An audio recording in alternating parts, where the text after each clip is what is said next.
Israeli फौज फलस्तीनियों को सफ़ाए हस्ती से मिटाने पर तुल गई। बमबारी से एक रोज में मजीद 425 फलस्तीनी शहीद। सिर्फ एक घंटे में बमबारी से 50 अमवात। शहीद फलस्तीनियों की तादाद 5800 हो गई। शोहदा में 2300 से ज्यादा बच्चे और 1300 खवातीन शामिल। 18,000 फलस्तीनी जख्मी। रफा में अल ईदी फैमिली की रिहायशी इमारत पर बमबारी से 48 अफराद शहीद।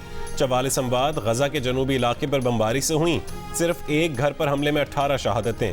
नौ सायरत कैंप के जनूब में ऊद फैमिली के घर के मलबे से 12 और रफा में जोरब फैमिली के घर से 5 लाशें निकली हैं। दीर अल बाला में शिलदान घराने पर बमबारी से 6 अमवात।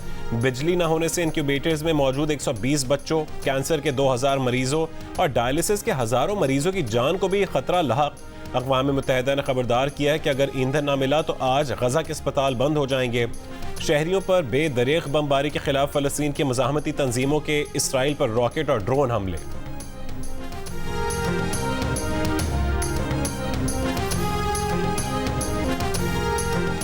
सलामती काउंसिल इसराइल फ़लस्तीन जंग रोकने में फिर नाकाम। रूस ने अमरीकी तजावीज़ मुस्तरद कर दी। फौरी और देर पा जंग बंदी अवलीन तरजीह करार देने का मुतालबा।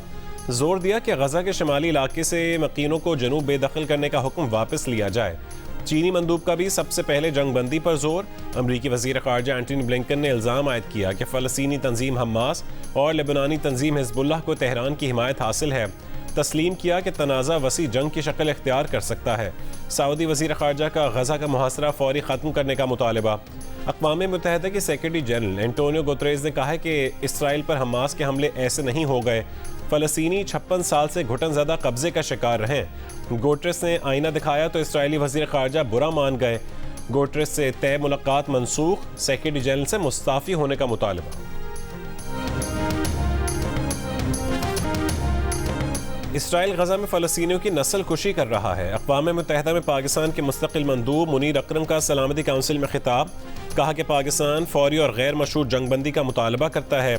खबरदार किया कि इसराइली कार्रवाई वसी और ज़्यादा ख़तरनाक तनाज़े की सूरत इख्तियार कर सकती है।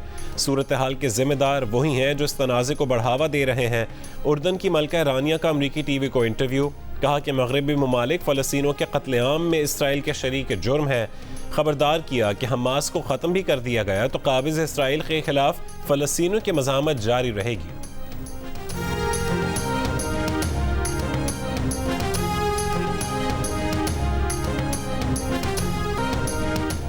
सऊदी वली अहद मोहम्मद बिन सलमान और अमरीकी सदर बाइडन का टेलीफोनिक राबता। दोनों रहनुमाओं का तनाज़े का खित्ते में फैलाव रोकने पर इत्तफाक। अमरीकी सदर जो बाइडन ने कहा है कि अमरीका फ़लस्तीनी अवाम के हक़ खुद इरादियत और वक़ार के हक़ के लिए पुरअज़्म है। हमास जंगजों की कार्रवाइयाँ इस हक़ को नहीं छीन सकती। फ्रांसीसी सदर की मगरबी किनारे में फ़लस्तीनी सदर महमूद अब्बास से मुलाकात। फ़लस्तीनी सदर ने कहा कि गजा पट्टी और मगरबी किनारे के शहरियों की जबरी बेदखली की कोशिश की मज़म्मत करते हैं। इसराइल ने मसले के फ़ौजी हल को मुंतखब किया जिसकी सख्ती से मुखालफत करते हैं। कतर के अमीर ने कहा है कि इसराइल को गैर मशरूत कत्ल के लिए ग्रीन सिग्नल नहीं दिया जाना चाहिए। इसराइल हमास के दरमियान लड़ाई में इजाफे से दुनिया को खतरा है।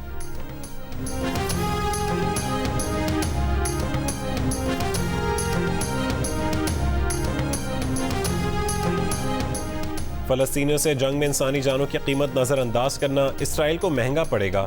अमरीका के साबिक सदर बराक ओबामा का इसराइल को इंतबाह।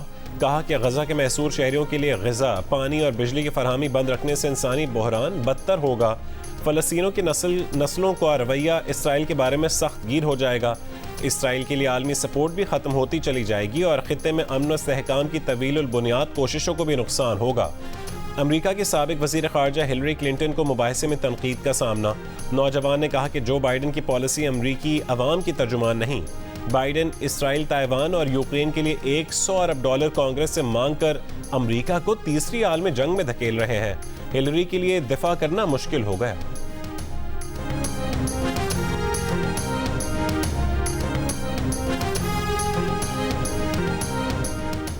इसराइल की खुदगर्जी और तंग नज़री के तहत जबर हो रहा है। इसराइली फ़ौज के मज़ालिम इंसानियत और शहरी इक़दार की खिलाफ वर्जी के अक्कास हैं। Army chief general Asim Munir का वाज़े मौक़िफ़। फ़लस्तीनी सफ़ीर अहमद जवाद से मुलाकात। ISPR के मुताबिक आर्मी चीफ ने गजा में जारी जंग में फ़लस्तीनियों के जानी नुकसान पर इज़हार ताज़ियत किया। कहा कि गजा से फ़लस्तीनियों का जबरी इनखला इंसानियत के खिलाफ जराइम का अक्कास है। आलमी बिरादरी इसराइली फ़ौज को मज़ालिम की हौसला अफजाई से बाज रखने के लिए मुतहरिक हो। 1967 से पहले की सरहदी बुनियाद पर कायम फ़लस्तीनी रियासत की हिमायत करते हैं।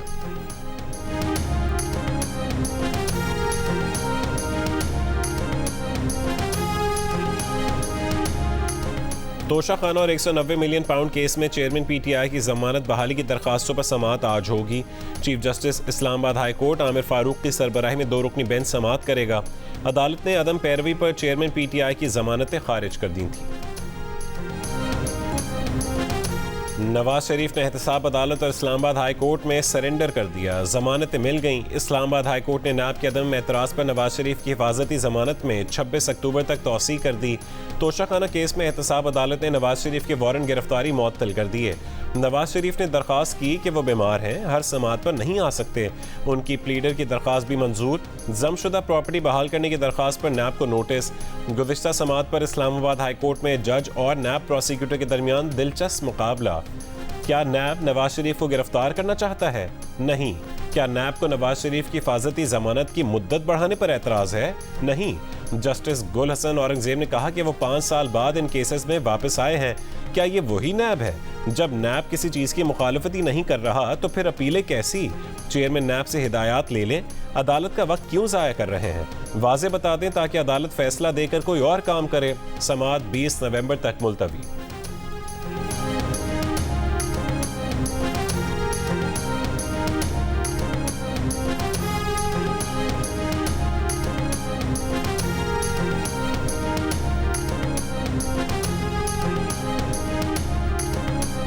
एक एप्लीकेशन आई और उस एप्लीकेशन में उन्होंने सज़ा का कहा। ये बुज़दार साहब की हुकूमत में उन्होंने उनकी बगैर सुने रिजेक्ट कर दी थी। हम लोगों ने सिर्फ ये किया है कि उनको रेफ़र कर दिया है कोर्ट पे, और अब कोर्ट ने डिसाइड करना है कि उनकी वो ज़मानत एक्चुअल में रहेगी कि नहीं रहेगी। अभी आपने फरमाया कि जो दरखास्त है वो कोर्ट को रेफर कर दी है नवाज शरीफ साहब की सजा मुअत्तली के हवाले से, तो क्या ये सहूलत अगर चेयरमैन पीटीआई के हवाले से कोई ऐसी दरखास्त आती है तो क्या वो भी? हमारे पास बहुत सारी दरखास्तें और आ रही हैं और आपको उस पर भी फैसले मिलेंगे। पंजाब की निगरान काबीना ने नवाज शरीफ की अल-अज़ीज़िया रेफरेंस में सज़ा मुअत्तल कर दी। मंजूरी सर्कुलेशन के जरिए ली गई। निगरान वज़ीर आला पंजाब मोहसिन नकवी ने कहा कि नवाज शरीफ की सज़ा से मुताल्लिक़ उस्मान बुज़दार हुकूमत में एक दरख्वास्त आई थी जिसे बगैर सुने मुस्तरद कर दिया गया था। हमने मामला अदालत को भेज दिया है। अब अदालत को फैसला करना है कि नवाज शरीफ की ज़मानत रहेगी या नहीं। वज़ीर इत्तलात आमिर मीर ने कहा कि क्रिमिनल प्रोसीजरल कोड के सेक्शन 401 के तहत हुकूमत किसी की भी सज़ा मुअत्तल करने का इख्तियार रखती है। मियां नवाज शरीफ की वापसी हुई है, क्या कहेंगे? बात सुने, मेरी बात सुने जी। ये जो आ गए ना नेल्सन मंडेला जो धोज हैं, हाँ। ये अपने भाई से पहले हिसाब ले। इतनी इसने महंगाई की है, इनके नेल्सन मंडेला के ऊपर आने के कीचड़ों को मारना शुरू कर दिया इन्होंने। तो ये सारा कुछ जो कर रहे हैं ना, ये इंशाल्लाह इनको इलेक्शन में पता चलेगा। ये जो आ गए हैं ना नेल्सन मंडेले, ये पहले अपने भाई से हिसाब लें जिन्होंने इतनी महंगाई की है। शरीफ बरादरान को कोई नहीं सुनेगा, इनकी दुकान बंद हो चुकी। पीटीआई के सदर परवेज इलाही की इंसदाद दहशतगर्दी अदालत इस्लामाबाद में पेशी पर गुफ्तगू। कहा उन्होंने जो कुछ किया है उसका उन्हें इलेक्शन में पता चल जाएगा। शरीफों के इंतखाबात में धांधली करना भूल है, कोई इंतखाबात में धांधली करने का सोच भी नहीं सकता। चेयरमैन पीटीआई की सियासी शोहरत में इजाफा हुआ है।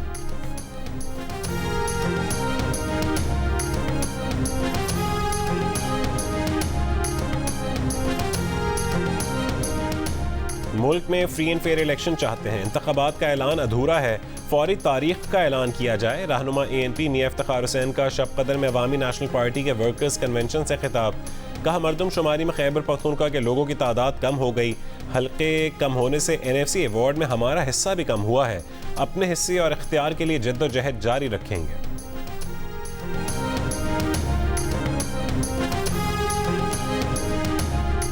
तहरीक इंसाफ की खातून रहनुमा अंदलीब अब्बास और दीगर 2 खवातीन इस्तेहकाम पाकिस्तान पार्टी में शामिल हो गईं। अंदलीब अब्बास, सादिया सुहेल और सुमेरा बुखारी ने जहांगीर तरीन से मुलाकात में शमूलियत का ऐलान किया। प्रेस कॉन्फ्रेंस में अंदलीब अब्बास ने कहा है कि हमने आगे देखना है कि मकसद क्या है। फ़र्द पार्टी मकसद से बड़ा नहीं होता, मकसद आगे होना चाहिए।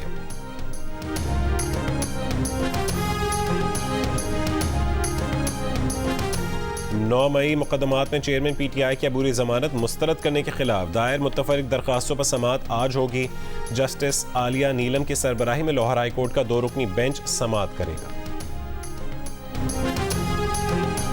कराची में नामालूम अफराद की 2 तालिबात को अगवा करने की कोशिश। मुबीना टाउन पुलिस ने तहकीकात शुरू कर दी। तालिबा का कहना है कि रिक्शे में सवार 2 अफराद ने असलहा दिखाकर अगवा करना चाहा, ताहम हम भाग निकले। लकी स्टार के करीब गाड़ी पर फायरिंग, नासिर नामी शख्स जख्मी। सईदाबाद, स्टील टाउन और सच्चल में मुकाबले 7 मुलजिम गिरफ्तार। मुल्तान के इलाका झोंक गामों के करीब फायरिंग से नौजवान जान बहक। वाक़या पुरानी दुश्मनी की वजह से पेश आया। रावलपिंडी में शौहर ने बच्चों के सामने बीवी को फायरिंग करके कत्ल कर दिया। सीसीटीवी फुटेज सामने आ गई। पेशावर के इलाके पहाड़ी पूरा में मोटरसाइकिल सवार मुल्जिमान का पुलिस के साथ फायरिंग का तबादला। पुलिस के मुताबिक मशकूक मोटरसाइकिल सवार मुल्जिमान ने रोकने की कोशिश पर फायरिंग की। जवाबी फायरिंग से एक मुल्जिम जख्मी हालत में गिरफ्तार, अस्पताल मुंतकिल। रेगी में पुलिस और मुल्जिमान के दरमियान फायरिंग, 2 मुल्जिमान जख्मी हालत में गिरफ्तार। सियासी जमातों और इदारों के दरमियान कौमी मफाहमत का मामला। साबिक वफाकी वजीर मोहम्मद अली दुरानी के ज़राए का मौलाना फजल रहमान को मनाने का दावा। ज़राए कहते हैं कि मौलाना फजल रहमान ने कौमी मफाहमत के एजेंडे पर किरदार अदा करने की हामी भर ली। पहले मरहले में सियासी जमातों में राबतों और मफाहमती एजेंडे पर इत्तफाक के राय पर काम होगा। कौमी मफाहमत के एजेंडे पर मुशावरत के लिए PTI से बातचीत का इम्कान है। बेनज़ीर भुट्टो की शहादत के बाद कोई पीपल्स पार्टी नहीं है। साबिक सेनेटर डॉक्टर सफदर अब्बासी का लाड़काना अमन मार्च में खिताब। बोले, जब देखा पार्टी जुल्फ़िकार अली भुट्टो और बेनज़ीर भुट्टो की पार्टी नहीं रही तो पीपल्स पार्टी छोड़ दी। JUI सिंध के जनरल सेक्रेटरी मौलाना राशिद सुमरो ने कहा है कि सियासी लुटेरों के साथ अब सिंध में स्ट्रीट क्राइम उरूज पर पहुंच चुका है। इत्तेहादियों के साथ मिलकर आने वाली सिंध की हुकूमत बनाएंगे। साबिक MPA मौज़म अब्बासी बोले, 15 साल से पीपल्स पार्टी सिंध पर काबिज है, अब बस हो गई है और सिंध की अवाम इनसे बेजार है।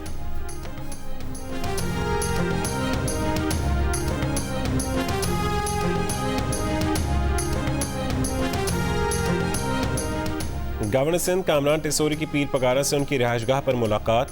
मुल्क की मुआशी मुश्किलात और सूबे की सियासी सूरत हाल पर गुफ्तगू। गवर्नर सिंध ने कहा है कि मुल्क को मुआशी मुश्किलात से निकालने के लिए तमाम स्टेक होल्डर्स का एक प्लेटफॉर्म पर जमा होना ज़रूरी है। मोहम्मद नाम का हिस्सा होने पर ब्रिटिश पाकिस्तानी रुकन पार्लियामेंट मोहम्मद यासीन को परेशानी का सामना। मोहम्मद यासीन MP को हीथ्रो एयरपोर्ट पर कनाडा जाने वाली परवाज़ पर सवार होने से रोका गया। काफ़ी देर तक पूछगछ की गई। मोहम्मद यासीन को वापस आकर भी इजाफी सवालात भुगतना पड़े।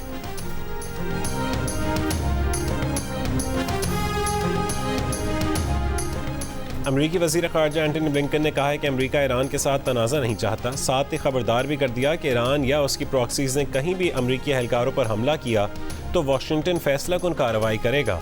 हमास इसराइल जंग से मुतालिक सलामती काउंसिल के इजलास में इज़हार ख़याल।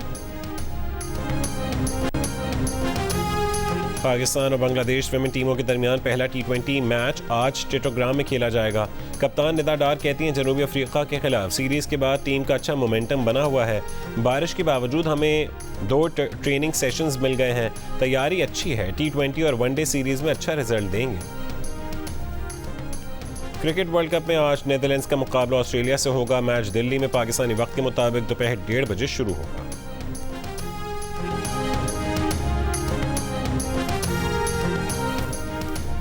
क्रिकेट वर्ल्ड कप में जनूबी अफ्रीका ने बांग्लादेश को 149 रन के बड़े मार्जिन से शिकस्त दे दी। 382 रन के जवाब में बांग्लादेश की पूरी टीम 233 रन बनाकर आउट हो गई।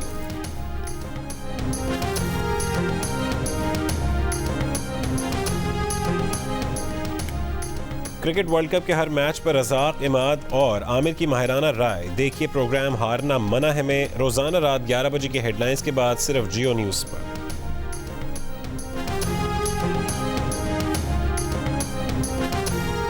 और दिल का रिश्ता ऐप ने तलाक के बढ़ते रुझान का हल निकाल लिया। गलत मालूमात का रास्ता रोकने और बाकायदा तस्दीक के तरीक़ाकार से फ्रॉड का इम्कान ख़त्म हो गया।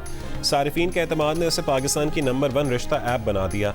लॉन्च के पहले ही साल में 16 लाख से ज़्यादा प्रोफाइल्स और 9 लाख मैचेस बन चुके हैं। 172 ममालिक से 40,000 मर्द व ख़वातीन के प्रोफाइल्स का भी इजाफा हो चुका है।